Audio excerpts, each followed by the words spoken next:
Unfortunately, we are going to see more death cases. The number of Ebola victims are on the rise, and this is as a result of two preventable factors. The first is ignorance and denial, and the second is the fear factor. Let's look at denial.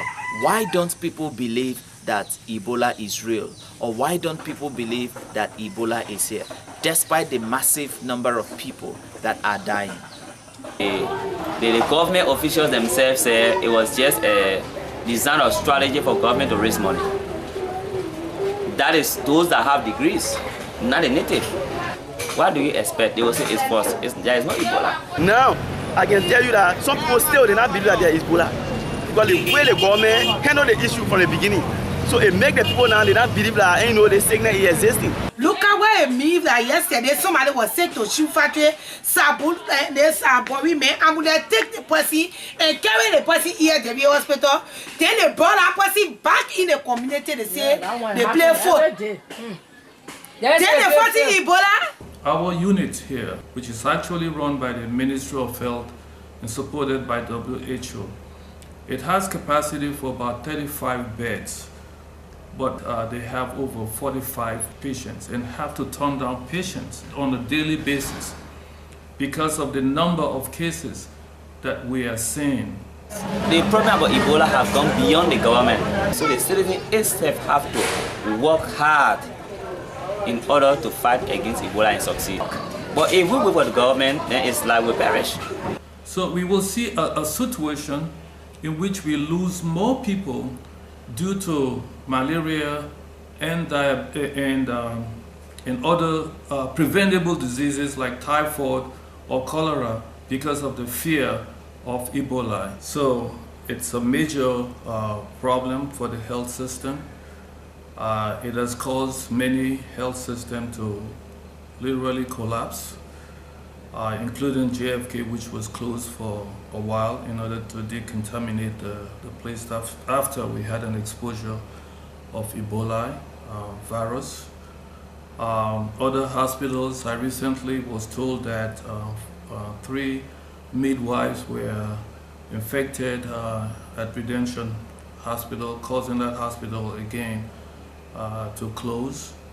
We are struggling after we lost our colleagues. And as a matter of fact, as I said, we were not closed because of fear of Ebola.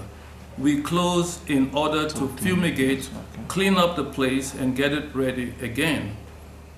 Well, if you were in their shoes, you would do the same thing. At least not after losing so many people. Now that the hospitals are open, why are people not still going to the hospital? This is where the fear factor plays a very significant role. Because they feel that if they go to the facility, they will be isolated. Definitely because of that, they prefer to buy drugs on the side. If I say I'll not go to the hospital, because when you go to the hospital, they will say they will not be test you. First of all, they will think that Ebola. If you get running stomach, they will say that Ebola. But between those, they come on running stomach and chloride and thing. But this time, when it happening to you, they will say that Ebola. All those signs are being possessed by Ebola. Malaria have the same sign, diarrhea have the same sign. So when you go to the hospital, they will decide whether that diarrhea, what caused the diarrhea, what caused the vomit. They will check all the names that they will consider it to be Ebola patient. People are afraid because of this thing that the Ministry of Health have put in the back of the health workers, that anyone you see, take them that they are suspected Ebola patient. So many people are a little bit afraid. When you talk to them, they say, "Mama, I don't want to go to no hospital."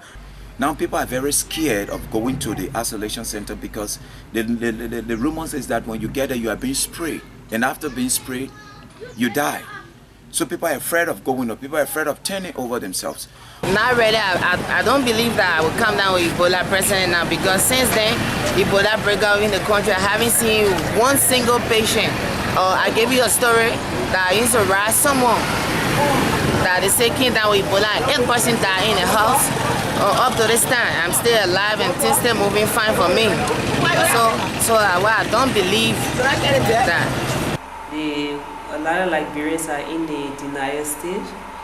We don't believe, or most of us don't believe that Ebola is real.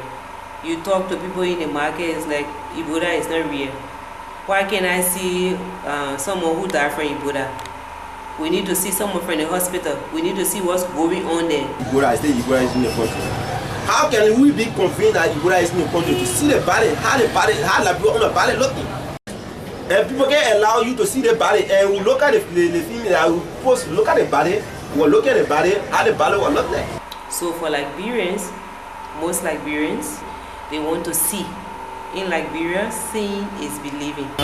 Even the Marcella here, you know we can convince me.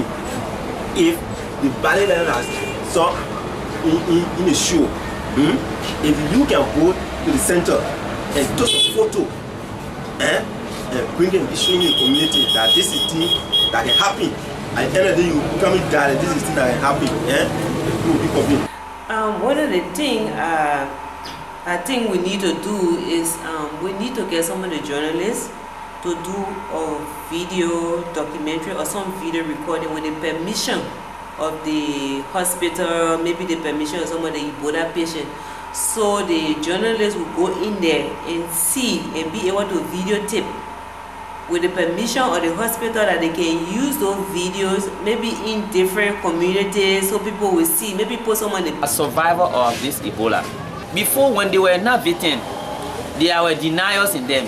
But when they came, they are more preaching to others, even the pastors. I think this would be very, very useful. In Guinea, what they've done, they have this footage on the same board screen in strategic places where people can actually view, local people can view. I think that would be very, very effective.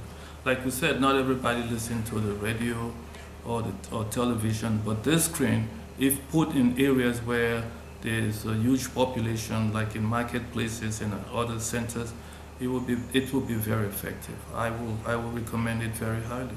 Well, for me, this is very simple, and I will recommend this. Naho lemio na dendula ni ando nansengu ha nanja konenda ni landindini because me ana chomda pe ya voma naho ono na kiwa ndio na telenda kiondo. What you just saw is a mobile cinema, or maybe that's what I call it, and it's simply a projector mounted on a pickup with short films less than 15 minutes in length. Now you move this pickup from one location to another, showing these movies, and of course with a new kind of message, which is Ebola can be defeated. Ebola can be defeated if we act very early on. That's a positive message. And also we have seen survival cases, even in these units. In fact, in our unit, at JFK unit here, I think 35 people have been treated and released who were initially positive and are now negative for the virus. And also at the ELWA unit 2 weeks ago, they were telling us that about 45 people in 1 month were treated and released. So this is a very important good news. It's just that the news is not getting out there. because I have been to the hospitals myself. They are all empty because people are still afraid of going to the hospital. But if only they can understand that submitting themselves for early treatment will improve their chances of survival. And of course, I think they will. You know, it's not what the rumors say. Then they begin to submit themselves to the hospital rather than going to new environment and infecting more people.